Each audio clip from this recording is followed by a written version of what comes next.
Hello and welcome to the ATF Cast. That's anything that fires. Here we discuss science, firearms, the day-to-day, and, whether you'd like it or not, we sure don't, politics. The bounds are unscribed, the beliefs full of dis, and the bifocals simply unacceptable. We're a pinch of lava and a heaping cup of I don't know what the hell is going on. So join us on a journey of nonsense and an attempt to learn more, while we do our best to put on a smiling face, keep our eyes upon the moon, and ride the waves of entropy in this ever-changing world. We are the ATF Cast, and we're just having fun. I'm your host, Evan, and as always, we are joined by your lovely co-host, Matt Halava. How you doing, Pops?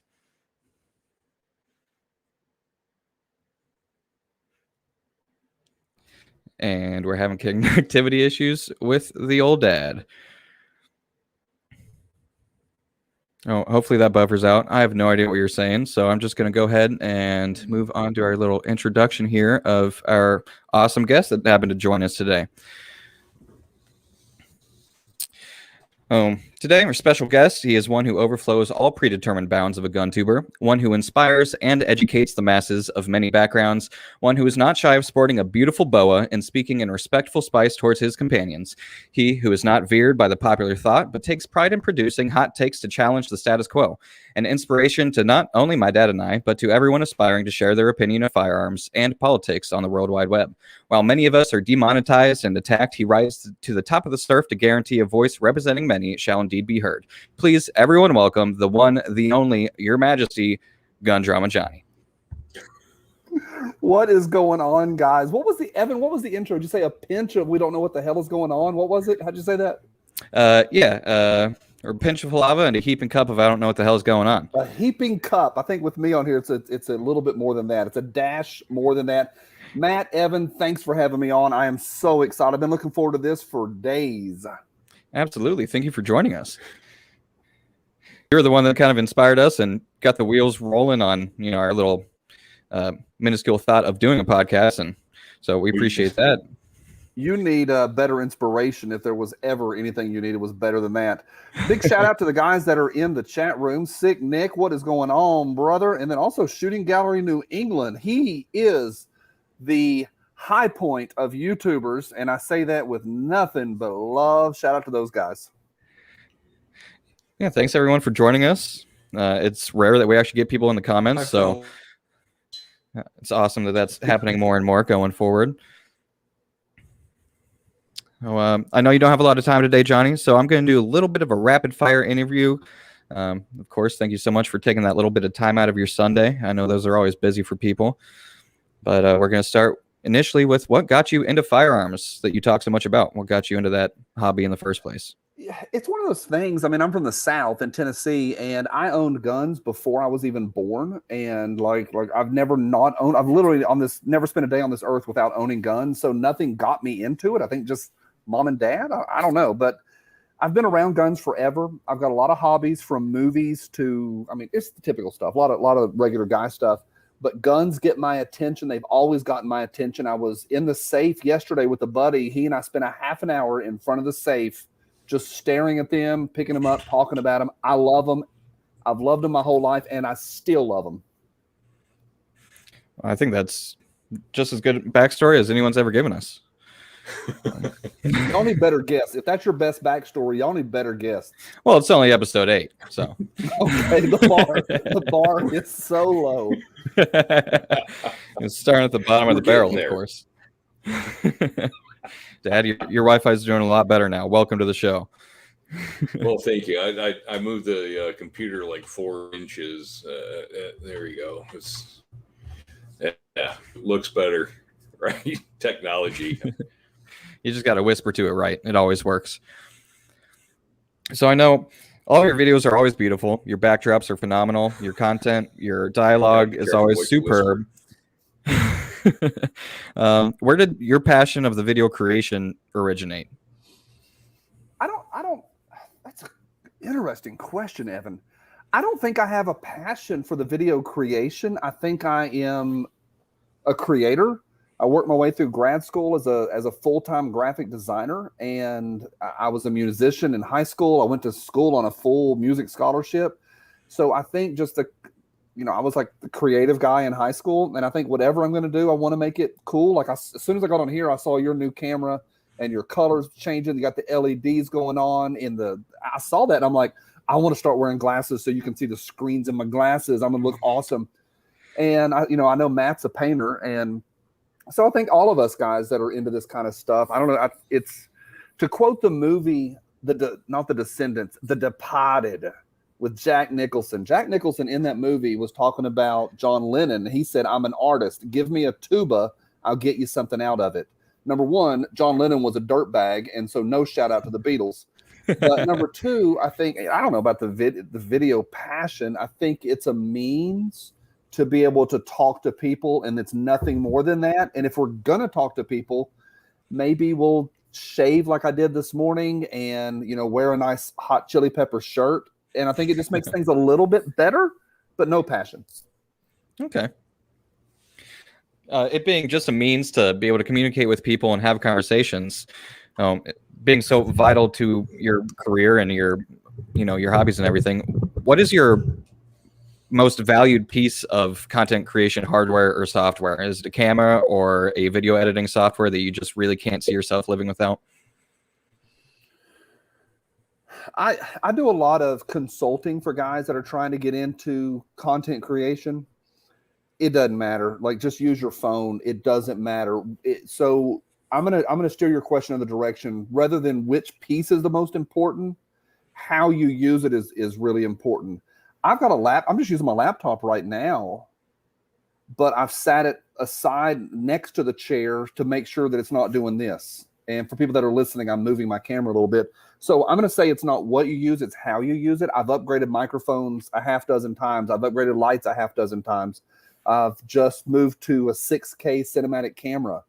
But at the end of the day, if it's blurry, it doesn't matter. Just use your phone, but do a good job. I think that's solid advice for everyone getting into this. I've been into photography and, art of all kinds since early on, especially in high school. It was like my most frequent class.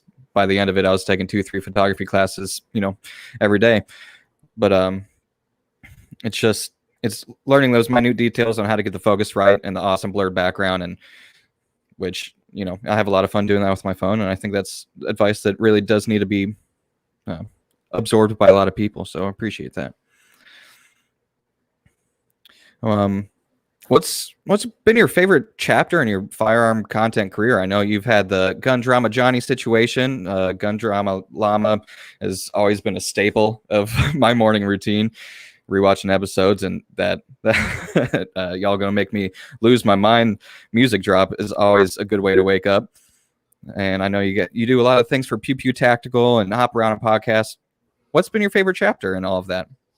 I think it's well said. There has been a lot of chapters, and I did the character Hill Person Johnny for a couple years, and I like doing characters. I think they're funny. Probably, and this is going to sound like a pat answer, probably the chapter I'm in right now, because I'm reaching the most people, and I feel like I'm making a difference. It's more fun to do characters. It's more fun to do voices and to have fun and to do silly stuff. It's more fun to be creative. It's more fun to blow stuff up at the range. But at the end of the day, it's just better to reach more people and get the message of freedom, and that this country is worth saving, and that we need to fight for our rights, and to, I hope, in my own little way, make a difference. So this season right now, Evan. That's awesome. As far as from our perspective, you definitely are making a difference. Like I said in your introduction, you're very much an inspiration to my dad and I. This chapter that you're working on now is awesome. That's totally depressing, is what that is. I'm gonna give y'all some good inspiration. Y'all need to go watch some Paul Harrell. I still adore Paul Harrell. Better than this wall. Yep. All right, so steering away from some of the content creation stuff during this rapid fire, away from firearms. I know you're an educator in many respects. Do you often read? And if you do, or if you don't, what's your favorite book? My favorite book is a book called Confederacy of Dunces. It's a comedy. The guy wrote it and then put a gun to his head because he knew he would never be a success. And after his mama suckered some professor into reading it. The guy read it, and it took her like a year to get somebody to even read it. The guy read it in one sitting, And a year later, it won the Pulitzer Prize. And so it's a comedy, Confederacy of Dunces. But I think for a two-way audience, I think guys need to read Gates of Fire by Stephen Pressfield. And it's about the Battle of the 300. You know, we all know the 300 and that bunch of nonsense. I think the 300 is a great movie to give people an introduction into Greek warfare. I just finished a pretty long series called Killer of Men. And it's also about Greek warfare, and it starts with the battle where they do the marathon run and all that stuff. So I like the old stuff, but I think for me, if I'm only going to recommend one book, I mean, my favorite's Confederacy of Dunces, but it's Gates of Fire by Stephen Pressfield, and it's just a good introduction of what it means to stand there in the midst of an enemy and be a man. Mm-hmm. I haven't had the opportunity to read either of those books, and I just got back into reading. I took a long hiatus and didn't open a book for a long time, so I think I'm going to have to crack those open and see what has, made those your favorite. All right, so going into some news and stuff, that's just about the best it is as far as writing down interview questions. I'm still bad at balancing my time and preparing for episodes. Show notes are a weakness of mine. So I think the biggest thing in the news in the last couple of days has been the California information. What can you tell us about that? I'm sure you're much more informed than we are. I think it's a pretty exciting thing. I mean, it's the assault weapons ban is going to lift on July 4th. I think we couldn't pick a better day for that. Number two, I'll believe it when I see it. And number three, welcome back to, if it does go through, welcome back to the club. It's not like that law should never have been there in the first place. This shouldn't be what it is. It's big news. It shouldn't be news. This should not be news at all. California's, it shouldn't be a win. No, this should not be a win. This is removing an L. Mm-hmm. There's a lot of Californians, and I mean, California is big, and there's a lot of Californians in the freedom community, especially Northern California. And I shout out to them all the time because they've been behind enemy lines for decades. So, what's the news? I don't know. We'll see, Evan, Matt. I don't know. What do you think, Evan? I think that's a really proper perspective on the matter, being that it's, the drop of a loss. It's not necessarily a win for the firearm community. It's nothing that should have ever been a fight that we even had to be involved in. I mean, absolutely. It being deemed unconstitutional is just, hindsight, of course, but maybe someone should have bought some better glasses years ago.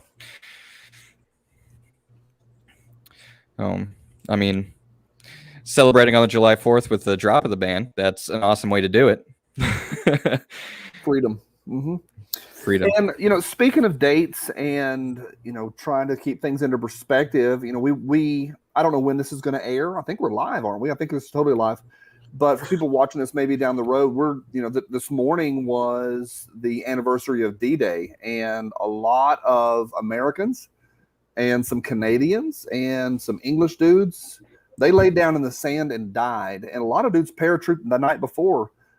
A lot paratrooped in. And so, I think for me, it's a great day of reflection and just reminding ourselves of what those guys, and we say guys, I mean, there were women involved, especially back here on the States, but it was men. Men are the ones that laid down in the sand and died that day and got off those boats and took one for the entire world. Yep. It's definitely a day that should always be reflected upon and remembered. So it's kind of awesome that you get to join us on this day to have a little chat and reflect on those moments in our history that, laid the groundwork for freedom and everything to ring true. And it's sad that also on this day in reflection of D-Day, we're celebrating the uplift of an assault weapons ban in California. I think that's really ironic and, in a lot of ways depressing. And I think the other ironic thing is, we know that Steven Spielberg is a dirtbag, and we know that Tom Hanks is probably a dirtbag, though he does great movies. I'm able to separate the artist from the artwork, and Hollywood is full of a bunch of communists. However, it's interesting that those are the folks that really put D-Day into our collective conscience with Saving Private Ryan. That changed what we think about, what our generation, my generation, thinks about the Greatest Generation. And then the same production team went on and did The Band of Brothers. And Band of Brothers changed everything for me for the Battle of the Bulge forward all the way to Eagle's Nest. And it's interesting that Hollywood is what brought that to us.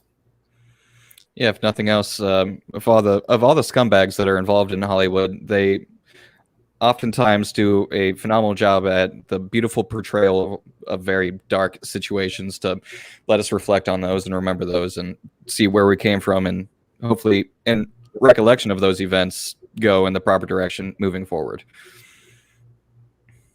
Fingers crossed. Yeah, we'll see what transpires. The battle definitely does not end here. So in reflection of D-Day today and celebrating a win in California, we've had some other crazy things going on that threaten our state of freedom here in the United States and elsewhere, especially what appears to be the ramping up of malware attacks on the U.S. supply chains. Do you have a perspective on, the quotation mark malware attacks from the Russians on things like oil and food and whatever?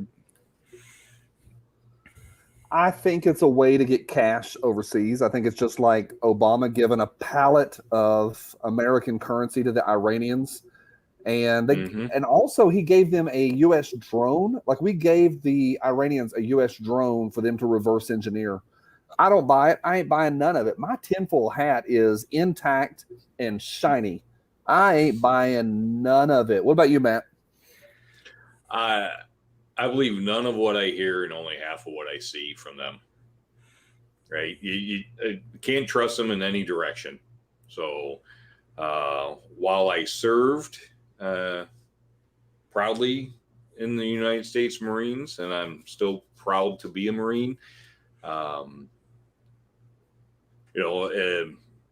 I proud that I would always just say, yes, sir, I'll go do that?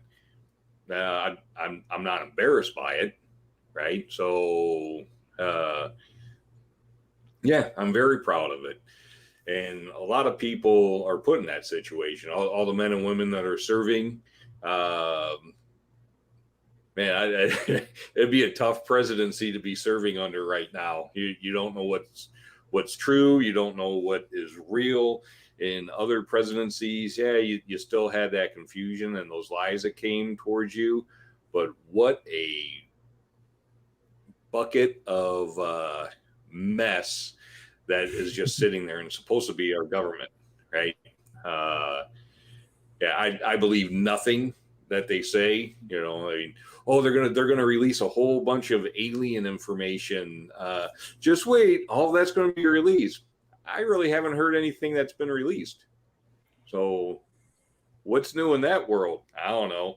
What's new in COVID? Oh, well. We all knew the masks weren't going to do anything, right? I mean, this, that, the other. And one of the ways that I judged whether I was going to go stand in line and get a vaccine was looking at the governments. Were they vaccinating their employees? FBI, CIA, DEA, our military branches. It's not mandatory for any of them. So why would any country want to be extremely weak and vulnerable? Well, they don't. So how come only the civilians were the ones to possibly get a lottery ticket or a burger and fries if you go be good and get a shot that we don't know anything about? So I believe none of what I hear and only half of what I see. It's all caca. Can we just stop and acknowledge that I asked Matt about the oil ransomware, and we got his military career, we got masks, we got lottery tickets, we got Joe. And this is why Matt's doing this. Like, he brings so much to the table. Like, you ask for and you get oranges, you get plums, you get a used Studebaker. Like, he brings so much to the table. That was exciting, Matt. Keep that up. Thank you. I'll do that. Aliens. Lots of alien stuff. Which I'm always fascinated about, alien stuff. I'm glad your internet's back so that we could have that moment. Yeah, I'm just glad I was able to pull through all that. So all the news is always depressing. You can't believe just about any of it. And I personally do my best to try to stay out of it. For the most part, I dip my toes in every once in a while just to see what's going on or supposedly going on in the world. What's your guys' news intake situation like? Do you often seek I out get my news? I'm kidding. I don't get my news from TikTok. A lot of people do. For me, I don't watch the do. news. Like a lot of people consider the news the television. I mean, for the last 50 years, the news meant the television or the newspaper or a little bit the radio. And I don't use any of those. For me, I click headlines. I'm on websites looking at headlines. I read headlines, and that's just what we do. And we're reading headlines. I'm on Reddit a lot. And Reddit doesn't produce its own content. It's an aggregate of other people's content. It's a lot like Drudge Report. So a lot of times just going through, if you'll just read every headline on Drudge about 3 times a day, you'll know what's going on-ish. And then you chase the ones you find interesting. For me, it's 99% web-based, and it's not traditional-based. What about you, Evan? I'm about the same. Most of the time, I'll slide over to Google. I have a little like Google News thing and slide through some headlines, but it's very much catered towards me. So most of it involves rocketry and, things of that nature that I'm always Googling. Really, I'll just kind of surf through Instagram and see what my peers are talking about. And then if something really catches my eye, then I'll do a search regarding that and, try to find multiple articles if I'm really interested about the subject and read them and see how they differ from each other, because you always have a political leaning no matter where you're getting your news headline from. So I'll try to read at least 3 if it's something that I want to be educated about. But as far as turning on the TV or turning on the radio, I mean, the best I'll do is listen to a morning update for 5 minutes and get upset and turn it off and turn back on some music. Dad, what about you? Yeah, pretty much headlines, basic topics of what people are talking about. I'll kind of dive into and start looking at opposite sides of what they're saying. I've always been someone to watch CNN and watch Fox, or listen to Rush Limbaugh, God rest his soul, Sean Hannity. I bounce back and forth between sides and whatnot, depending on who the individuals were, just so I can kind of find a middle ground between these lies and these lies. Somewhere in the middle is a little bit of BS that's almost real and for sure. So right now, I really don't listen to the news. I'll just schedule a colonoscopy and go from there. I'm going to get cleaned out and start over and just trust in what I know and what my morals are. Right. I think a lot of people, whatever their roots are and their morals are, they need to start following those instead of just whatever the news is telling them that they should be doing. Be good cattle and go this way. Well, is that way the right way?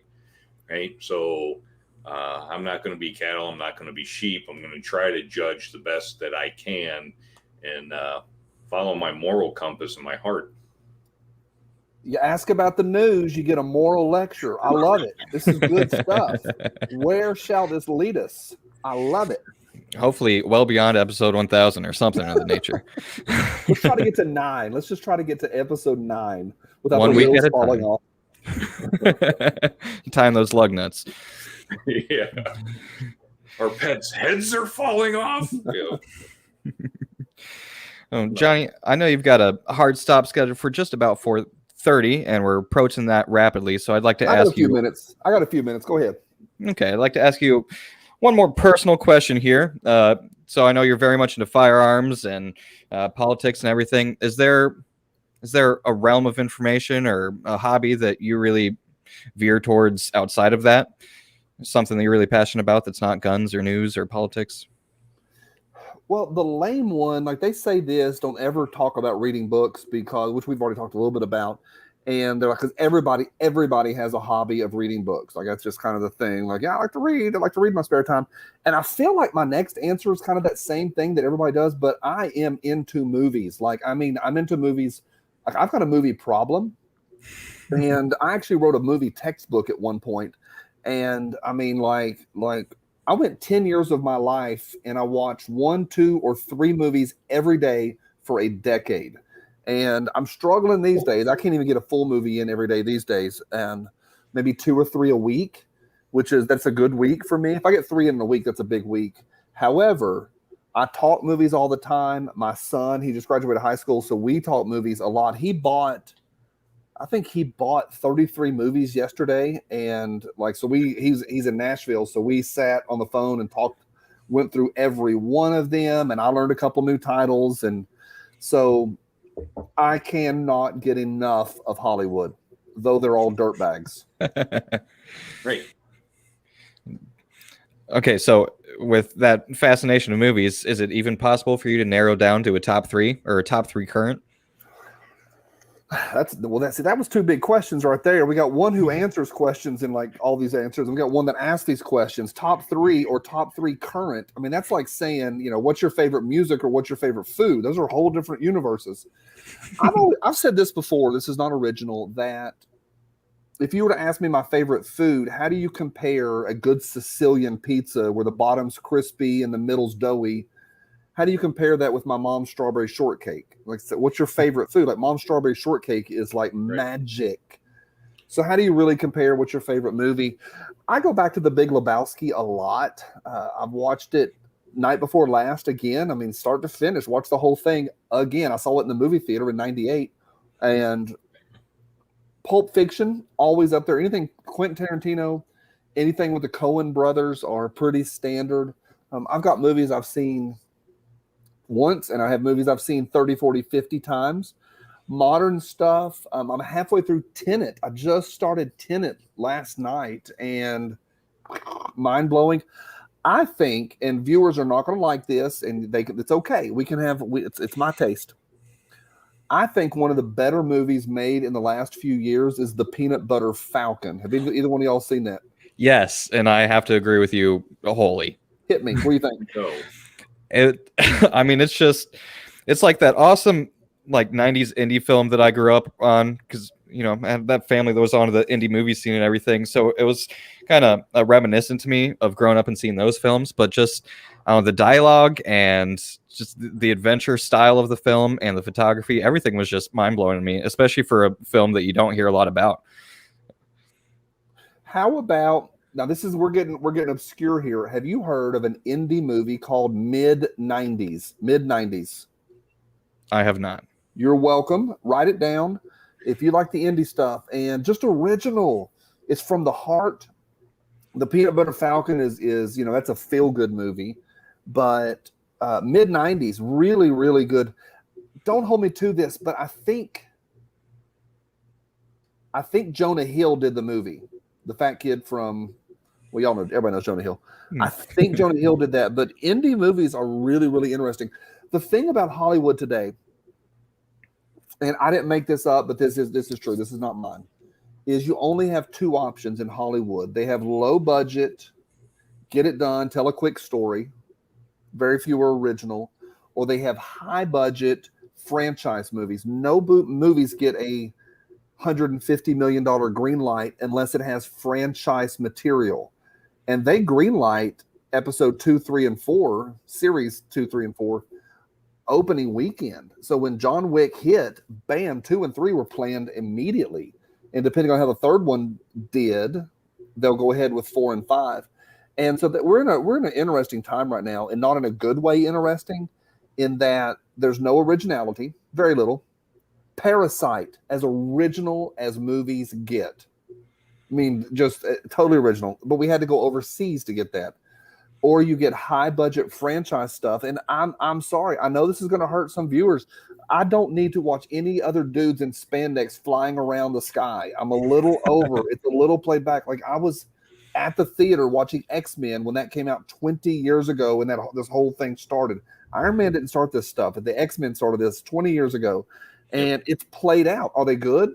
Yeah. The new Spider-Man, I've enjoyed Tom Holland. I think he's 30. That's kind of weird. But that's really been really good.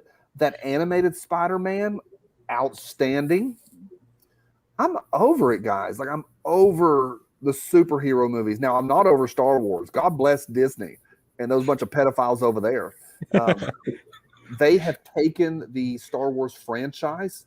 I love what they're doing. I have loved the Star Wars stories, the extra ones. I love the last Star Wars, whichever the last one, the I don't know what it was called, but episode 94, whatever it was. I think they're doing a great job.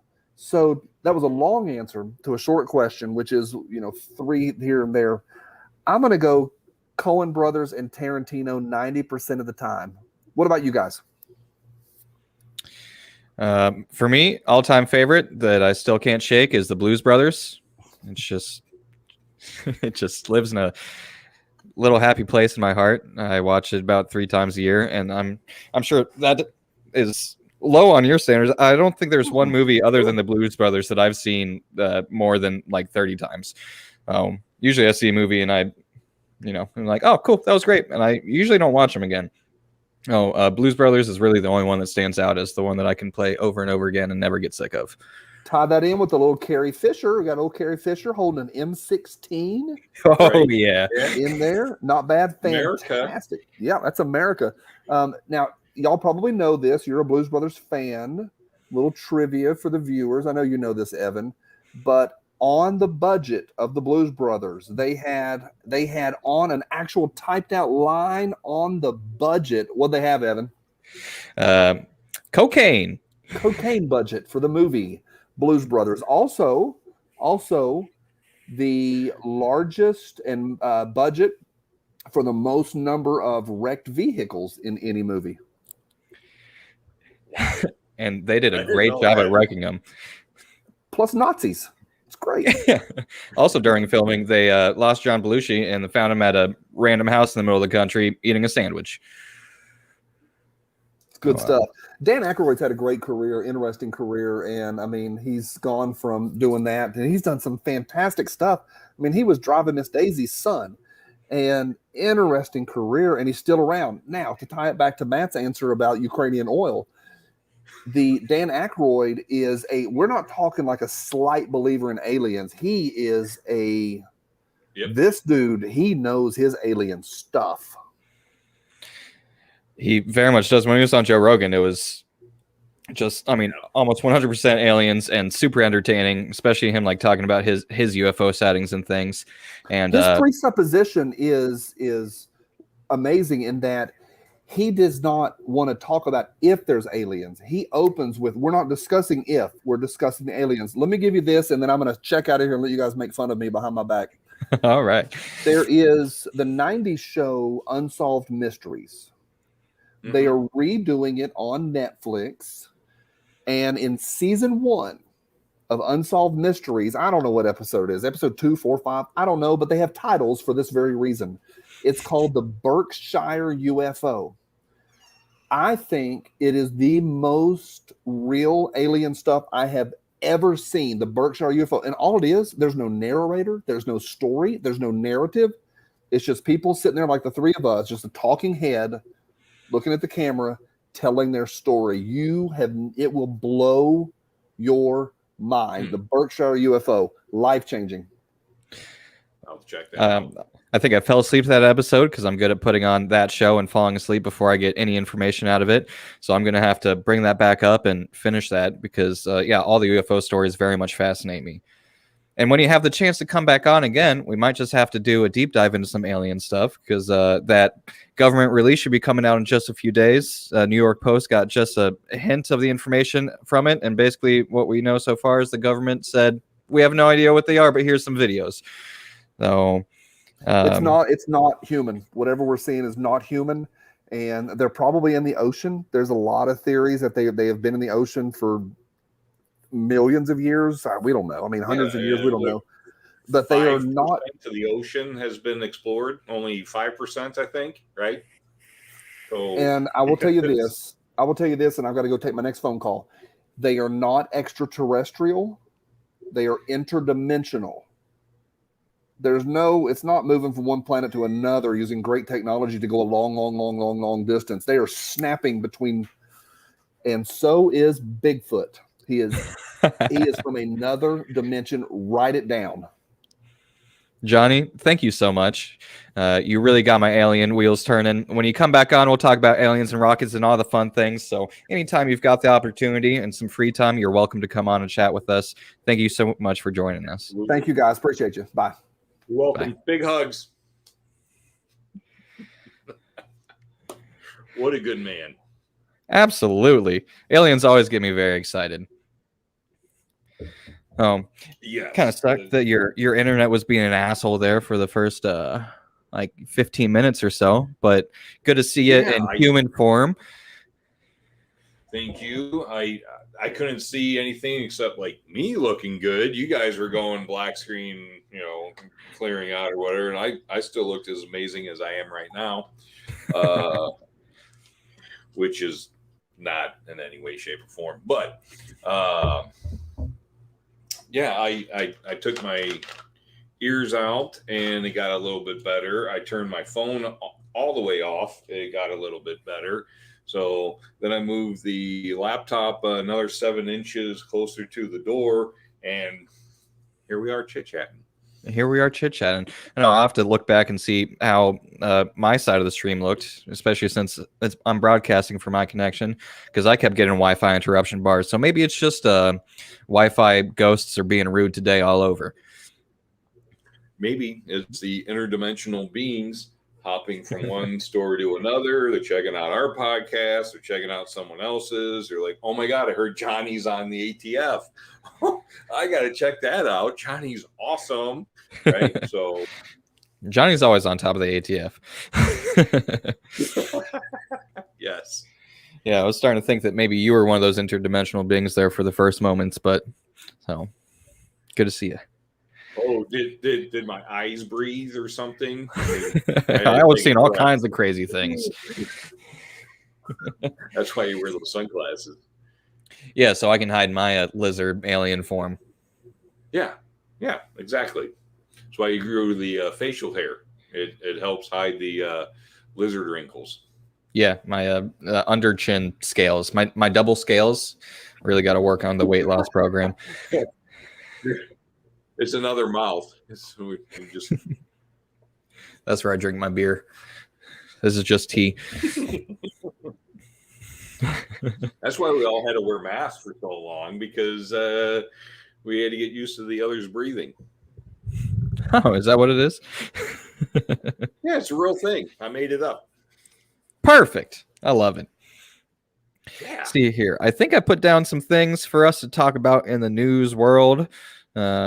Aside from the interview show notes and things. First time I've wrote show notes in a little while here, so I'm gonna pat myself on the back for that, even though they're pretty tiny notes, But as far as use a marker next time, there'll be bigger notes.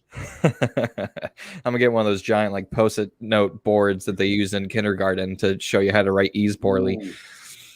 That'll be cool. Like the 2 lines with the dotted line in between, so you can practice your cursive properly. Lord knows I need more practice. Yeah, as long as you can read it, you can read the Constitution. So a lot of people can't. That is concerning. But aside from that depressing stuff, something that's very much not depressing. The 17-year brood of cicadas is emerging. I went on a nice long bike ride with Caleb just yesterday, and Ohio to Erie Trail takes us through the woods and things, down alongside the train tracks, through the Columbus. Basically goes east to west, but if you ride it long enough, you can end up either in Cincinnati or Cleveland. But beside the point, thankfully I was wearing sunglasses, because these little tiny cicadas that just popped out and emerged with their wings are everywhere. Caleb was throwing them with his wheel up into my face, and they were just crawling around everywhere, flying into my eyes. They're right. There's a lot of them out there. wow. At one point, the trail, I was like, man, there's a lot of leaves on this trail. No, it's covered with dead cicadas from all the cyclists just riding through, just murdering them because they're so plentiful. Just snap, crackle, popping them all up and down the path. Yeah, I had to turn up the music a couple times. I was like, man, all the sound of murdering of the cicadas is really getting to me. Yeah, but that would be a little weird. Yeah, being that there's so many, there's been talks of, I'm sure it's not so weird in some other places, but there are talks of adding cicadas to the menu in a lot of areas, even in the States here. I've eaten a lot of bugs through my time. Yeah, they could be very good. So I guess it would kind of depend on how you prepare them, right? I mean, are they going to be honey roasted or chocolate covered? I don't know, but yeah, they're full of protein and crunchy yumminess. Yeah, see that's an opinion that like I just have to refuse to get behind. Yeah. Something about eating bugs, I don't know, it's the exoskeleton crunch or the beady red eyes of those cicadas. I don't think that that's something that I could be partaking in. Oh, don't look him in the face. Yeah. Okay. Turn on some loud music so I don't hear the crunch, and don't look them in the face.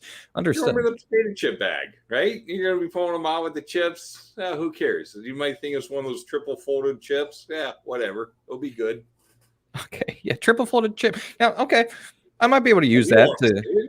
You get your chip, and then sometimes they're folded, and sometimes they're like triple folded. They're just this little ball of, yeah, Yeah, be like, that's just the legs of the potato tickling my tongue. Yeah, no problem. Sauce with a wing later or whatever, just a little part of it. Yeah.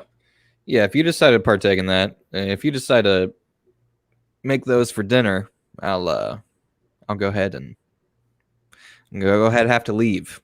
I'll just throw them in with a jambalaya. How are you gonna know? Shit, you got me there. But now I know your secret. So alas, you don't have me there. Alas, I do not. I'd always be honest with you. I appreciate that. You're welcome. Space news. That's where we're going. We haven't talked about space news. We haven't in a while. Yeah, it's been a long moment, and I'm not even well brushed up on all of it. I've been kind of out of the loop. SpaceX in Texas has been taking a bit of a flight hiatus, working on their orbital launch platform, which they've released their plans to do the first Starship orbital flight. It's coming up in July, I believe. Oh, their goal is to launch with a booster. They're going to soft land the booster in the ocean just off the coast of Texas.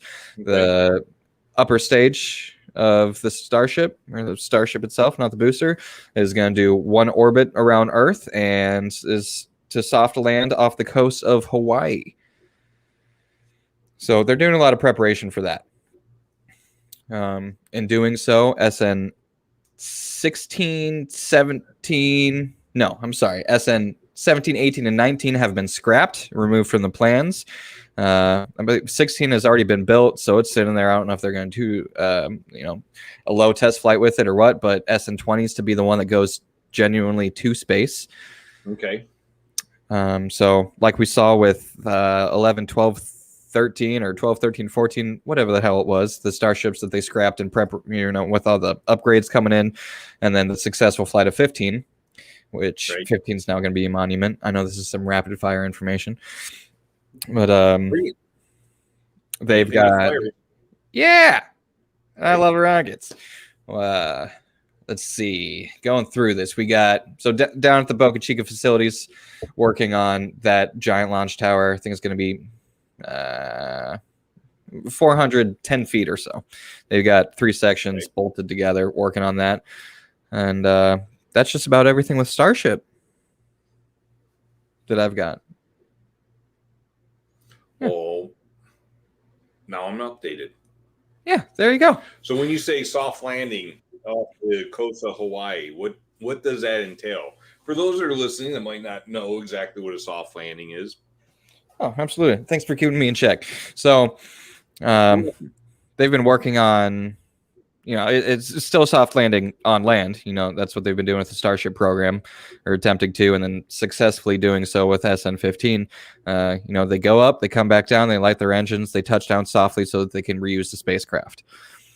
Now, this being the first orbital flight for the Starship and its booster, they're going to do away with the barges, and they're not going to do any, hard surface attempts at landing. They're going to come down. They're going to test their capabilities still as if they're landing on flat ground, but they're going to land in the water. So, if everything goes well, they'll still be able to retrieve that equipment and reuse it. But being that, they don't know exactly how the flight profile is going to go because it's their first attempt to go into space with the Starship vehicle. They're going to land the booster in the water gently, hopefully, to retrieve it, and the Starship also. That's pretty darn interesting. So they're hoping to land where they can snag it and take it back. Yep, it's come down vertically basically in the water, but then it'll softly touch down the ocean and, going outside, remain buoyant, and they'll come by with a ship and pick it up and see what happened to it if it survives re-entry and everything, of course. Oh, that's going to be cool. Yeah, it might even just explode as soon as it gets off the pad. Who knows? As this is going to be the first time we see the booster and the Starship bolted together, which, as an assembly is 390 feet or something of the sort. Approximately a 40-story building of stainless steel that will yeet itself into space. Yeet itself into space. I like that. I like that too. I can't wait to watch. Make a shirt and inside the flames from the booster is just going to say yeet. The first ATF shirt. That'd be fun. Oh, nice. So, also, I don't believe we've talked about it recently. May get some of these numbers wrong, but SpaceX with their Falcon 9 rocket achieved their 100th successful flight, I believe it was, or 100th successful orbital flight. It was a Starship, or a Starlink mission, sending Starlink satellites into space. And I think it was their 40th, maybe, successful recovery of a booster. Nice. That might be wrong. That might be the fairing recovery number. But anyway, they're making it look easy these days. I think they just had a mission like 2 days ago as a resupply to the International Space Station. And it was the first time in quite a while that they used a fresh, brand new booster and a brand new Dragon supply capsule. So just about every flight in the last little while has been reused equipment, 9th time a booster's flown or whatever, and reused fairings. This was the first time in a long while that they bolted some brand new stuff out of the factory together and sent it up to space, and everything went perfectly. Good. Like, hey, let's see what a new one does. We know how well the stress works on the ones we've been using, and what might start to fail and what not. And let's get some new ones up there that we hopefully fix these issues. So that's smart. Yeah, it's exciting to watch. It was weird seeing such a pristine white, freshly painted booster go up into space because, recently they're just black with all the soot from coming back and landing. I mean, I think they have 2 boosters now that have come back and landed 10 times. So it's definitely getting their money's worth. Yep, and they're just covered in soot like a lot of guys' AK-47s. The space station itself had run in with some space debris. Everyone that doesn't know, there's a giant arm attached to the space station that they use to retrieve non-autonomous vehicles and things, or move things around the outside of the space station. It's just a giant folding arm that Canada made. Yeah, a boom. The Canadarm. They did a routine inspection, I think just a week or 2 ago, and they found a hole in it. A piece of space debris, probably the size of, I don't know, a small pebble or something, shot through the arm at 17,000 plus miles an hour and put a nice little bullet hole looking situation in it. Oops. Yeah. Oops. They're lucky they didn't hit their oxygen tanks. Yeah. No, it really just, what I want to do with that is bring up this conversation of space junk and space debris, because it is a huge threat to our goals as a spacefaring or becoming more so spacefaring civilization. There's all these pieces of old satellites, or little pieces of foil from old rockets and things that are orbiting at least orbital velocity around the Earth, which is 17,000 plus miles an hour.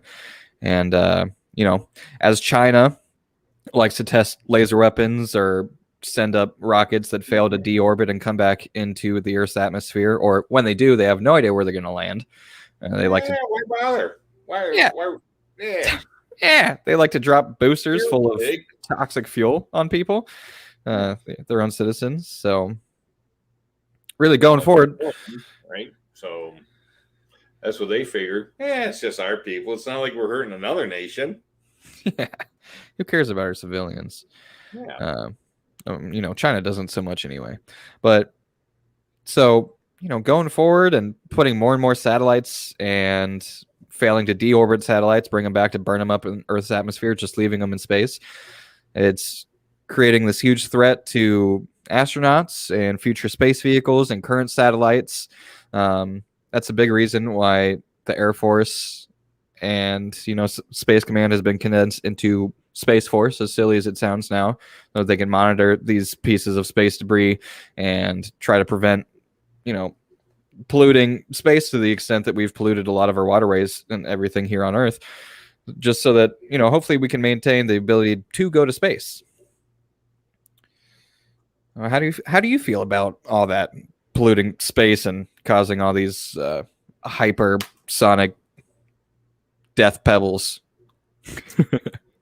Well, I feel about polluting space about the same way as I feel about polluting everything else, right? I mean, there's so many countries, China, that produce the majority of all the waste and crud and toxins than a lot of the other countries all put together. Yeah, I don't know if there's a good way to clean up space debris, right? I mean, you'd have to get something up there to kind of collect it. And how do you do that? Do you try to send it out, get it out of our atmosphere or our pole, Influence of gravity, orbit. trying to get it out of our path, right? Our orbit of the sun and just send it out there. Well, you're making a problem for someone else, right? So I don't know. There's got to be a way to try to keep an eye on that. I don't know how, right? Or try to keep that to a minimum as flight becomes obvious, and we're going to be taking off, going around, and getting to England in a half an hour or whatever. And as we progress, we're going to have to try to figure out how to minimize that kind of crud. So, and it's only for the safety of everyone else that's going to be doing it. Right. I think the hugest challenge is like the debris and everything that we've already created up there. It's a nearly impossible engineering feat to create the technology and everything to mitigate that debris. You can't just put a net up there and catch the stuff. Right. We're not going to have a rocket trash truck up there with giant fins that are gelatinous so that it catches debris and slows it down and then is able to bring it back down and throw it away or recycle it. I think the majority of it is like, well, if you have a 6 foot by 8 foot piece of foil that came off of the space station during whatever, or off of a booster or something somewhere, and it's orbiting the Earth, well, at some point when it does enter the atmosphere, it's just going to burn up, right? So I don't think they're overly concerned about that, but that is something that they're going to have to take into consideration once they start getting flights and going through the atmosphere and running an orbit so that they can get to wherever they're going in the world a heck of a lot faster. Yeah, I think the giant gelatinous wing thing actually kind of sounds like an inspiration to me. That sounds like a lot of fun. Put some Jello up there to catch all those tiny pieces of debris. But one of the bigger threats is the old satellites that are in erratic orbits. Especially the ones put up there before they really thought of the methods to deorbit them and take care of them, burn them back up in the atmosphere. I believe it was Japan just put a satellite up into space that basically has a telescopic electromagnet on it that is going to try to match the orbit and catch up to old satellites that are now defunct and catch them with their magnet and then readjust their orbit and launch them into a entry orbit or entry trajectory back into Earth so they can burn up. But that's one satellite and one nation trying to solve the problem. And that could take centuries to do using that method. Yes. Or we let Elon Musk have a try at it. I mean, he's pretty good at some things. No. Yeah, I don't know. So is space debris as big of a problem as pollution in the ocean? Right? So where are we going to try to spend our money? Right. Who do you have to convince? How do you have to do it? So it's just whoever is going to be, along with NASA and whomever else is going to be sending things into space and trying to do orbital flights. They need to take heed of that and keep their crud down to a minimum. Yeah, hopefully we see that kind of participation. I know they're trying to work on some things in the political spectrum to, hopefully mitigate the amount of pollution in space, especially, talk to China, try to ask nicely or a little more aggressively and be like, hey, don't be assholes in space. We all want to use it. But I definitely would have to. I'd have to say that the ocean pollution and things like the microplastics and whatnot, it's probably a little bit more pressing at the moment. We should probably, work on fixing that. But at the same time, filtering water and working on cleaning the ocean as far as an engineering problem is concerned, I think is a lot easier. So, yes. But I don't know. I want to ride a rocket to space at some point in my life, hopefully, if I have the chance. And it would be sweet if the thing doesn't get obliterated by an old nut or something. Right. You're up there like, this is awesome. Is that a crescent wrench coming at us? We're done. Whoops. Yeah. Fools, fellas. The last human space flight that SpaceX did to the ISS while they were doing their many orbits to catch up to the International Space Station. They had to don their spacesuits because the space agency that tracks all of these pieces of space debris noticed that one was coming uncomfortably close to the Dragon capsule. So they had to get in their suits and, buckle in, hopefully not get blown up. And, it passed 23 miles away. But as far as orbital terms is concerned, that's pretty damn close. So that's pretty damn close, along with the speed, right? If it changes its direction slightly, right? We all know what happens at angles as they go farther apart from each other. If it, for whatever reason, changed its angle slightly, that 20 miles would have been covered pretty quickly. Especially when you're traveling at, how fast did you say? 17,000 plus miles an hour. Yeah. So if you take 17,000 plus miles per hour and you divide that by 20 miles, that's a pooper pucker, right? It's like, put your suits on. Just a tiny pooper pucker. Yeah. Want to holler at some people in the comments sections here. And Jojo, what's going on? Flying Rich. Welcome back. Thanks for tuning in. Mr. Gunsplaining. It's been a while. We didn't play pool this weekend. Sorry, I never hit you up. I've been sleeping. I've been sleeping. Yeah, Sorry to communicate with you. I was asleep. I was whooped yesterday. So I woke up, went to work at 6 a.m., worked for 6 hours, got off, rode 15 miles in the heat on a bike ride. After that, ate a 24-ounce steak and some ribs and some biscuits and all the delicious things at Texas Roadhouse. And when I got home, took a shower, laid down to crack my back, and woke up a couple hours later confused. Fell asleep right there on the ground where I laid to crack How my hard back. did you crack your back? Right? Yeah, I went comatose. Yeah, I woke up and was like, "Fuck, it's dark out." Okay. Why am I looking at my butt? My back too hard. Yeah, I was didn't turn on the AC when I got home, so I woke up just confused, sweating on the floor. It was a fun evening. I played video games for like an hour and then slept for another 11. Sounds like the beginning of a book. I woke up confused, sweating on a floor. Maybe I'll video games for 11 hours. No. I played video games for 1 hour, slept for 11. Okay, yeah. I was just trying to go with the book theme. I don't know, but okay, I like yeah. that idea better because it's more true to life. Well, more healthy anyway. My eyes would have been killing me. Mm-hmm. That's why you wear those cool sunglasses. Yep. So you can't see my hangover.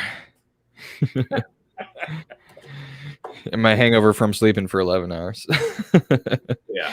Yeah, a food coma is correct. So, yeah, how's your weekend been? We didn't have the little initial "how you doing, pops" kind of conversation because you were jumping in and out of reality. Yeah, I've had a great weekend so far. So, yard work, fix some gutters. Yeah, just enjoying the sun and getting a little, No, I wasn't wearing a camisole. That was a tank top outside. So, but it leaves a camisole look. So I kind of like that. Went to the barn today to help take care of Snickers, and then we grabbed lunch and hung out, and yeah, got on here with you. So it's been a good weekend. A lot of work, but relaxing at the same time. It's good spending it with the ones you love. Yeah, good. I'm happy to hear you're having a good weekend. Thank you. Shit, my brain just farted. I had a Does it thing. sneeze? No, you don't mind your own flavor so much usually. Remember, when you fart and you smell it, that's what you smell like on the inside. So poetic. Much beauty. Thank you. That should be a bumper sticker. Are you getting into the bumper sticker business? Because I'm sure you've got an idea or two that I've thought of it multiple times. Years ago, I was gonna have a really cool bumper sticker, but then something happened in national news, and I was like, "Ooh, yeah, I would have been sued by a lot of people." So, it wouldn't have been so good. But yeah, we'll talk about that. I don't want to make people upset with me, so I'll tell you that story some other time off air. Okay. Yeah, the thing. Oh, Flying Rich just tossed us a DM while we're live here. It's his feet sitting at the beach. Flying Rich, you're kind of an asshole for saying that to me. That looks wonderful. That looks very relaxing. It does look very relaxing. Let's see if I can get it in here. Show your feet on the World Wide Web. There you go. Yeah, I don't know if you noticed the comments on our first little video production thing we did on YouTube about IV8888 range day. Yeah, and the background is the CMMG booth. So, yeah, it is. But anyways, go ahead. I'm gonna involve less nude feet in the next video. I thought it was some good B-roll, but all the comments were appreciative of they're like, yeah, that foot thing's kind of popular these days. Oh yeah, I like them feet. So disturbing. All my closest friends are gross. Well, maybe maybe I'll go out and buy a pair of slides, and then I'll wear one white sock and one black sock, and just take pictures of me relaxing with my feet up like that. Yeah, hide the toes, because apparently the internet's getting very disturbing these days. Well, I do need to start working on my retirement portfolio. So, oh no. start selling pictures of my feet. All right, I think I gotta head out. Who the hell does that? Yeah, the darker corners of the web and whatnot are, yeah, you wouldn't like it. It's good you can't handle technology so well. Yeah, I'm not looking up Bunyan Fun or something to for my weekend entertainment. I know I said it was gross, but I think that goes well beyond the things I've seen on the internet. Bunyan Fun? I don't know. I just said that. We were talking about feet. So I said Bunyan Fun. Well, Bunyan Fun coming from my dad is highly disturbing, just so you're aware. I don't have Bunyan. I figured it's I your can show you age. my feet right now, but I'm not going to. Hey, we already showed Rich's. Get this live That's stream. a good point. That's a good point. Years ago, I was out for a couple of beers with the guys I worked with at the lumberyard down in Columbus, and the one guy was asking the barmaid if he could see her feet. I'm just like, what? And he's like, yeah, So then he starts offering to money, $5, $20. She's like, you don't know. You're not looking at my feet. They're all spongy and they smell like beer and whatever else is back here. I've been walking around in puddles all day. And he's like, oh, I'll give you $25 just to look at your feet. I'm like, No. I'm going to go sit at this table over here. Because he and I aren't really together. We work together, but we're not that close. I'm going over here. I don't want to be recognized as the foot guy's buddy, right? Oh, that's the foot guy's friend. I'm out of here. Going out and drinking beers with your coworkers can lead to, learn some things about them that you'd rather have not known. Right? Be a little dangerous for maintaining the work, professional atmosphere. Yep. Like, man, I need to call him to see where that report is, but I don't think I want to talk to him. It's supposed to be on my desk an hour ago, but I don't care. What are you drinking today there? Just some rum with a little bit of soda. Soda pop. Yeah, we say pop here in Ohio, but I said soda for fun and entertainment purposes. Well, at least I grew up saying pop. I was about to say you Northern Ohioers maybe say pop. I've always been partial to soda. Well, me also been in the Marines.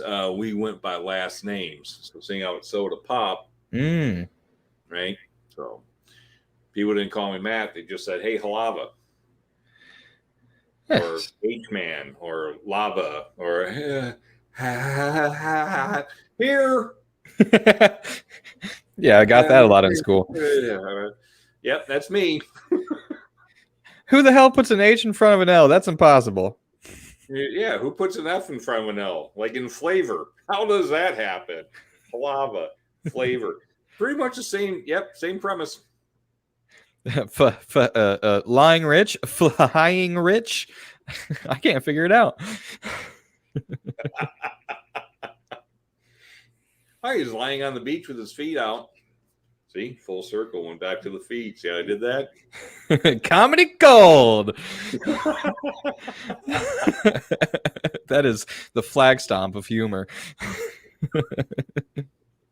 That's a shitty inside joke. I wish Ruggles was here. He'd get it. Well, I find it humorous. Okay, so you're welcome. I try to be funny. Yeah, But you do. yeah, looks aren't everything though. Funny looking for sure. I mean, no, Pops, definitely not. No, I can't say that because I got most of my genes from you, and I look about the same. So Yep. probably shouldn't insult your appearance at the very least. That's fine. You got to insult yourself on occasion, right? Can't be Yeah. too vain about yourself. Yeah, a little self roast in the morning, get you woke up. Yeah. The keystone of comedy. Yep, that's the one, Pickle Rickles. You heard it here. Yep. The keystone of stand-up comedy is feet. You're welcome. Just thought I'd do that. You're getting good at this. Oh. All the comedy shops are open again. I'm gonna get you booked for the Funny Bone. Oh, nice. Ooh, maybe Hickok and I can bounce around together. Yeah, we'll bring Michael Chilton along. Michael Chilton? Yeah, that's his name. We had him on the podcast. He's hilarious. He is hilarious. I was going to say I love chitlins, but I didn't want to sound weird. Yeah. I'm not big on chitlins. I'm not big on roasted cicadas. So you don't know that yet. Okay, that's fair. That's accurate. I haven't had one. I shouldn't be, shouldn't keep myself in the dark. Sick Nick, Mr. Gunsplaining. Next weekend, we're going to go have some cicadas together. So make sure you clear some time. So instead of catching up on pool, you're going to go cicada. Okay. Ooh, maybe you can get them like popcorn cicada and you can just chew on them while you play pool. Ugh. Yeah. Ugh. How do you feel about pool? I don't think I've ever played pool with you. Have you ever played pool? Are you good at it? I've played pool and I'm not fantastic at it. I play to have fun, right? And you're like, okay, angle in is equal to angle out, and then if it depends on if you hit the ball here or straight on, you have to figure out the dimensions of the ball and the angle where you want it to bump off the. Yeah, that's too much. I go, right about there. I hit it. I keep drinking my beer. Let them clear the table, right? So I do it for fun. Back in your bar frequenting days, did you have a favorite bar game, or did you just sit back and enjoy the beers? As far as my bar game and my beer drinking, I don't know. I mean, I guess you're talking like when I was single in the Marines. I was usually on the dance floor. Okay. Right. So I played pool or whatever, but the music would be playing. I wanted to kick back and relax. I go ask a girl if she wanted to dance and dance a little bit, and then go hang out with the guys again. And yeah, I don't know. Didn't really play much pool. Did it for fun. I'd hop in there or whatever, but I never played 2 games in a row. I'd be their warm-up game. They'd win and move on to somebody else or whatever. I'm just there to have fun. Right on. Did you ever partake in any bar fights back in the day? Well, I never started any. But yes, there was multiple bar fights. Unfortunately, well, a lot of people would want to fight just because you're a young Marine and you're wearing a Marine Corps t-shirt and you're at the bar and they play football in college and want to beat you up. Well, no, I'd rather talk my way out of the fight than fight. I'm decent at it, but it doesn't matter if you win or lose, you're still going to be hurting, right? Along with having to deal with the command. If you do break someone up pretty hard, then they're going to come and complain that, Marines beat up civilians and whatnot. So I try to always be polite. I'm not going to fight until needed. But there are some guys that if they hear themselves called jarhead or whatever, oh, the fight's on. Yeah. So been in multiple bar fights, none that I started. What was the craziest bar fight that you had to get involved in?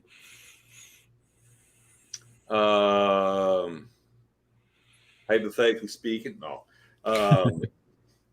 There's a college down in Virginia, College of William and Mary, and we would go to like their bar and hang out and whatever because it was better than drinking on base, right? And although drinking on base is a heck of a lot safer because any of the guys that were drunk, they could just crawl across the parking lot, across the grass, and then up the stairs of their room. So it is safer in that regards. But fight broke out there, and one of the guys, he had grabbed 2 pitchers, those hard plastic pitchers of beer, and he was using those to hit people with because he didn't want to mess up his hands. I thought that was smart. One of the other guys was launching pool balls and taking out the situational threats that were popping up. And it was just fighting and moving our way to the door to get the hell out of there. So I don't like talking about fights and whatnot. Anyways, some good fights.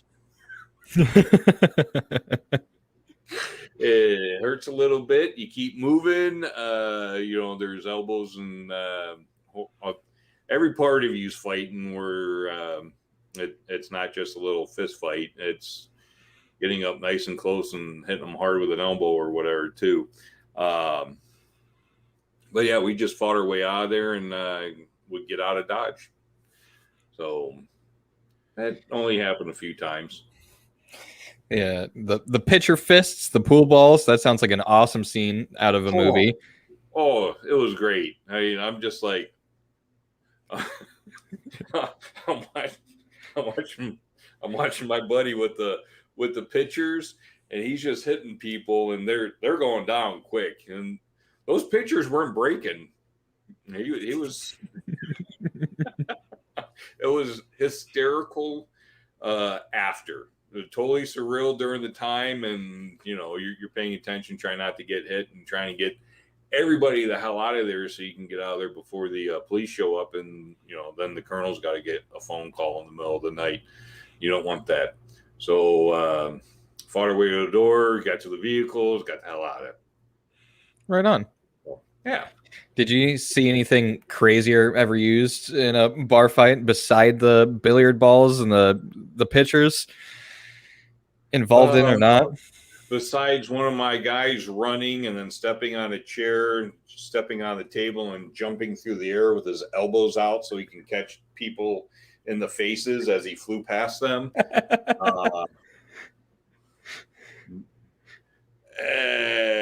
No. There's all sorts of stuff. So as far as things in particular, no, I didn't have anyone spinning a cue stick or anything as a staff from martial arts, but there's you'd see a chair thrown and bottles being thrown and everything, but I think the plastic pitchers, one in each hand, and the balls being just thrown at 80 miles an hour into someone's chest is pretty impressive enough. Yeah, that sounds crazy. Kind of reminds me of, speaking of the Blues Brothers, that scene where they start playing some regular blues music and everyone starts throwing beer bottles and everything at them, just lighting them up. Yep.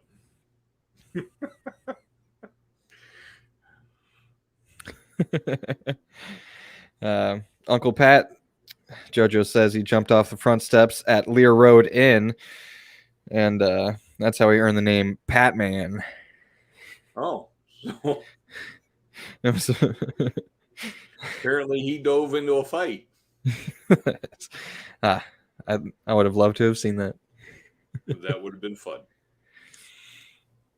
So we're going to jump into some gun news here. I don't really have anything prepared, but I was watching some AR15.com earlier, and it seems as though that Glock, the meme every year around April Fool's Day is that Glock is coming out with a carbine, and, it's always in jest, but it seems as though that Glock has actually filed a patent for an AR-15 looking kind of style carbine, potentially chambered in 5.56 and 300 blackout. Nice. Yeah, I hadn't seen that. Now, I do know that there people are always saying that is what's going to happen. Oh, he's coming out with a carbine. Oh yeah, he's not doing a carbine, but I heard he's going to be doing a sniper rifle. Like Barrett did. It's like, okay, so whatever. The guy has a lot of patents, or at least the corporation has a lot of patents and everything. So I'm looking forward to seeing what they do.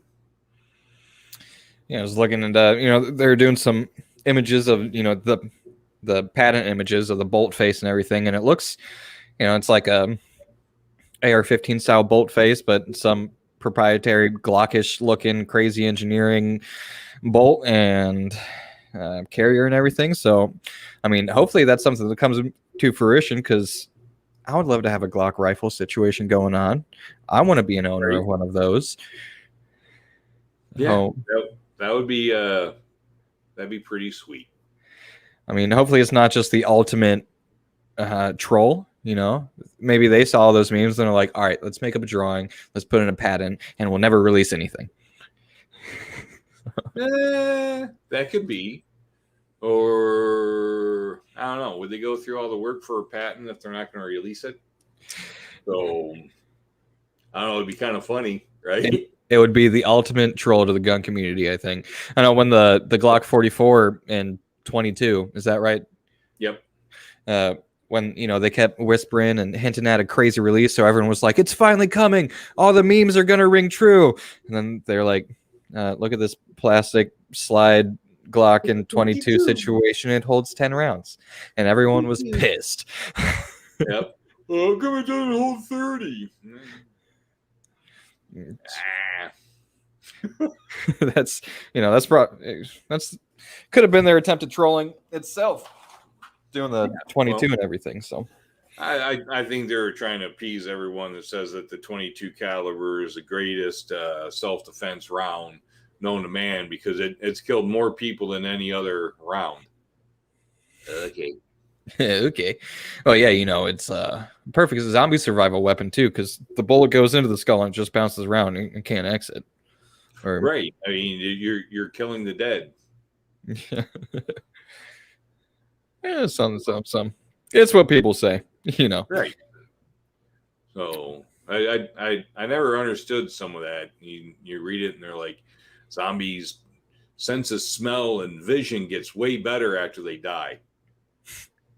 So you die, you start to decay, and your pieces parts get better. Okay, there's a flaw in that writing, but that's just me. Well, now that we're on the zombie subject, I don't think we've ever had the fun little live podcast discussion of what would be your loadout in the zombie situation. All right, imagine this. Zombies pop out of the woodworks. You got just enough time and the availability of any weapon in front of you. You can grab 2 firearms and a melee weapon. Primary, secondary, tertiary. What do you do? I just get my van and go, because I already have all that. That's not the game, Dad. Hey, situation dictates. I don't know. I think you're gonna want a good 9mm, right? People argue with me that 9mm. I had a customer one time say that 9mm might kill a man, but the 45 will kill his soul. I'm glad he didn't fill out a 44-73, because I wouldn't have felt good selling him a firearm, right? And if I'm fighting zombies, I only got to kill the body because the soul's already gone. So I think 9mm will work. I don't know. Situation dictates, right? I think you would want something with the most commonly available ammunition, right? Someone will go, well, you're going to want a 22 because you can carry 4 times the amount of 22 ammunition, and you'll have more ammo, because you won't be able to find it. Well, if 2/3 of the population's dead, then I'm pretty sure I can use a lot of ammunition that I find.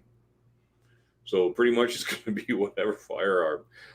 Melee weapon, right? I don't know. Close quarters, you're not going to want a staff. Might be too long. You get stuck in a hallway, right? So you're going to small machete,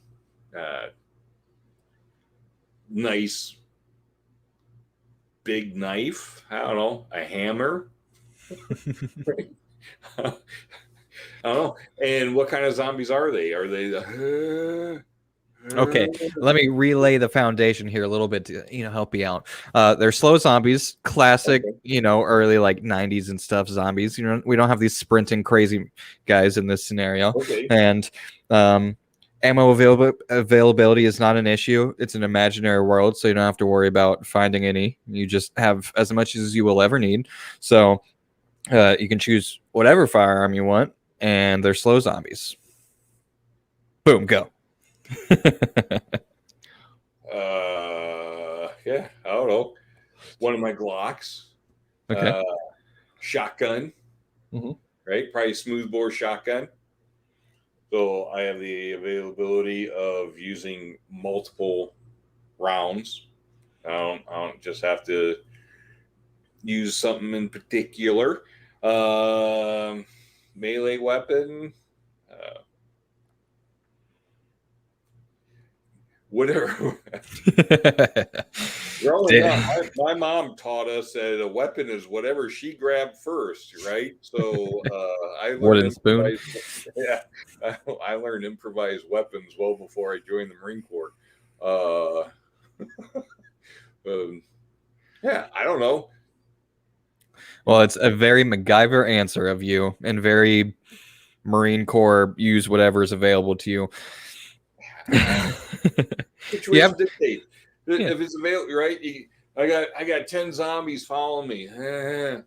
Hop the fence. See you later, right?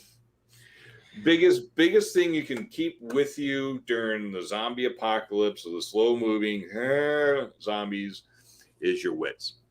Don't panic. All right, your primary weapon is going to be your wits. Got it. There you go. Your mind is your primary weapon. Now, see, personally, in this imaginary world, I would probably go with a nice AR pistol, suppressed, 5.56. That way I can maneuver it well. I don't bring another horde coming around the corner as easily because it's nicely suppressed. Good suppressor, so it's not super loud. Right. Secondary, I suppose a handgun would be a good idea. 12 gauge pump action. It's just, popping some zombie heads with some buckshot or something would, of course, be dope. But if you're going to hold true to the classic idea of the primary and secondary, yeah, I'd probably go like a Glock 17 or something. So I can throw it at them, use it as a hammer, nice, reliable. And yeah. And then I think my melee weapon would be like a roofer's hatchet. It's got the thin straight blade, so it doesn't have the wedge, so it won't get stuck in a skull as easily. It's small, easy to swing around, but still nice and sharp to puncture the skull and kill the zombie brain of the dead body, however that works. But right. Yeah. And some hand grenades if it's the perfect world, because that'd be fun. And some hand grenades. So my primary is this tank that I found, along with my secondary hand grenades. Flying Rich. A 9mm hand crank Gatling gun. Ooh, that'd be fun. Yeah. See, he's really thinking about the fun side of fighting a horde of zombies. Sitting there. They kick open the side door on the van while I'm driving. Just hit the button and then keep going. That'd be sweet. Yeah, Flying Rich, you're invited to the apocalypse, buddy. That sounds great. Okay, another weird question here. Of all the apocalyptic scenarios that have been, laid out for us in popular films and all of those things, what would be the one that you would want to, if you had to, experience? What's the crazy end of the world situation that you would choose? That I would choose? Yeah, because you have to. Not that you would choose an apocalyptic situation to be a part of, but Right. That's like saying, which island do you want to be stuck on for the rest of your life? Which desert island do you want to be on? It's like, yeah. So I don't know. Maybe one without zombies. Right? You just wake up, and a couple of days later, there's a large part of the populace is just gone. But any of that just, I mean, what happens? Right? Even if you don't have zombies, a large part of the populace is now just gone, and you're like, oh, okay, so I don't have anything chasing me to kill me. I got a whole bunch of rot around me. Whatever virus killed off a large portion of the planet. Other worries start to come about, like your nuclear power facilities. Who's there to hit the emergency stop button, right? So now are you going to have all these places? What is that? Oh, nice. Yeah, that'd come in handy. 9mm hand crank Gatling gun. Yeah, that would be awesome. Just a quick side note, Flying Rich recently made a post, just remind me of it, that when he gets to 3,000 subscribers on YouTube, he will celebrate by shooting an AK underwater in his pool, as long as his wife is not home or finds out. So to our 30 subscribers and the Nice. 2 people watching, pass along the message, subscribe to Flying Rich so that I can see his wife get upset with him. Yes. Go follow Flying Rich. Subscribe, smash that bell, hit that like. Thanks. He's a great guy. Hey, we've known him for a little over 2 years now. Or going on 2 years. Because we met him at 2019 IV88. 80. The year 88, 88, 88. Yeah, the super wet one. 88, 88. Yeah, we chit-chatted with him in the parking lot for a while before he kicked out of there or whatnot. So we chit-chatted with him a few times. Saw him again last month. So real good man. Follow him. Yeah, see? So we can watch him shoot his gun underwater, because that sounds absolutely great. And then we'll send his wife the video and see what happens after that. All right. What if the virus does not kill everyone off and the vaccine does? Whew. The start of a zombie apocalypse. Oh my God, there's zombies. They're not happening so fast. We knock them all out. Someone gets a vaccine, starts dosing everybody up so we don't get zombies, and then everybody dies. That sounds terrible. That does sound terrible, Flying Rich. But I'm what if he's talking about another vaccine that's a little bit more recent? Oh, yeah, one of those handful of ones that nobody knows much about at all currently. Right. Yeah, that'd be a predicament. Yeah, the zombie apocalypse or the demise of humanity could still be just right around the corner. You never know. The end of days is becoming ever since the beginning of days. Just like as soon as we're born, we're dying. Ain't that the truth? Mm-hmm. Or ain't that the truth? Ain't that some wise tellings? Well, Flying Rich, we're going to have you on the show here coming up so we can talk more about your AK adventures that you're dreaming of. We've resumed scheduling for the podcasts, so if anybody's ever interested in coming on and having a chat with us, it's Sundays at 4 p.m. Eastern, of course, as you guys know. Little sneak peek of the upcoming episodes that we have scheduled for us here. Next week on Sunday, we have the Hungry Handgunner that we had the pleasure of meeting down in Georgia. What do you think of the guy? Good man. So I like him. I think he was upfront and honest and patriotic and polite. So sat around BSing with him a few times. Pretty good judge of character right off, right? So I like the guy. Oh, good. That's not what you told me in private, but I'm just kidding. We're on the air. So yeah, we're gonna have Hungry Handgunner coming up here. Let's see, going forward, we're gonna have one of my friends and a friend of Bree Halava, Aaron Queen. We're gonna talk about cameras, photography, and food, and all the fun things. And going forward, July 18th, put it in your calendars. We're having Black Diamond Guns and Gear. All the Josh is on to have fun and talk a little bit about IV8888 and all of their YouTube extravagant, works and all of that jazz. Mm-hmm. And after that, we're going to have Swamp Dog on, Swamp Dog Armory, who blessed us with his presence here last week on the comments and everything. A real good guy. So that way you guys know who's coming on in the future.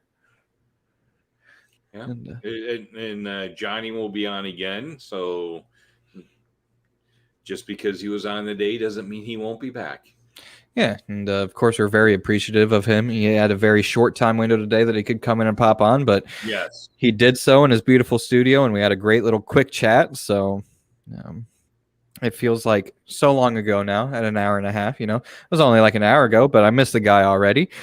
Who's that little fella at 6'5"? So yeah, he is a good man. He's has plenty to talk about. I didn't know he was so far into aliens. So yeah, that's very exciting. Yes, it is. So I know he has a tinfoil hat, but I don't know if he if all of his hats are lined with it, or maybe he can make an insert that he can sell. So little Johnny foil cap insert. So little Johnny foil cap insert. I think we should send him a care package with a couple prototypes. Ooh, good idea. So, it'll keep your brain safe, and if you put your phone up there and put your hat on, it protects it from any EMPs. Wow. See, there's that MacGyver mind going again. That's something that I hadn't really thought about. Huh. Little Faraday cage for your phone in case of emergencies. Mm-hmm. Right on. Right. Flying Rich says they are not aliens; they are Americans coming back from the future. I don't think you're in here while Johnny was on. You might have to go back and look. He was talking about how he was so certain that they are not aliens or extraterrestrials, but they are interdimensional beings. So you guys are thinking on the same page. Interdimensional Americans from the future. That's a possibility, right? I mean, what about the interdimensional ones that come in and then they go to the grocery store and they're like, oh, I'm in a totally different world. I know it now because Aunt Jemima's not on the box anymore. Whoa, mind blown. Look, okay, whoa. I just kind of gotten over that Aunt Jemima shit. Now I'm mad again. You had to spark that in me. Where's Uncle Ben? What the hell's going on? My whole family has disappeared. Well, on that note, because I'm quickly dropping Wi-Fi connection, because I have to pee, because I have to go have dinner with my mom, not have to, but I wish to, all the things. It is Sunday, rapidly approaching the end of the evening. We're going to go ahead and bring this to an end. All right. Rob, you got any closing things to add here? To all you who are listening, never let self-doubt interfere with your plans to improve your life. That's perfect. Thank you very much. The outro music won't play because my computer's being an asshole, so imagine there's a beautiful beat going on. You can catch us here every Sunday at 4 p.m. Eastern on YouTube and Twitch. We're always live, always accepting fun comments. We're going to talk more about aliens and hypothetical apocalyptic situations and beer and all the fun things. So thank you for tuning in. Thanks for Thank you for tuning spending in. a little bit of time here with us on Sunday. And we can't wait to see you guys in just another 7 days. Yep, looking forward to it. Big hugs until then. Keep your eyes on the moon, and be sure to go subscribe to Flying Rich Official so that we may see him shoot his AK underwater. Yes. Everybody have a great week. Be safe, keep your eyes on the moon, and do cool things. We'll catch you.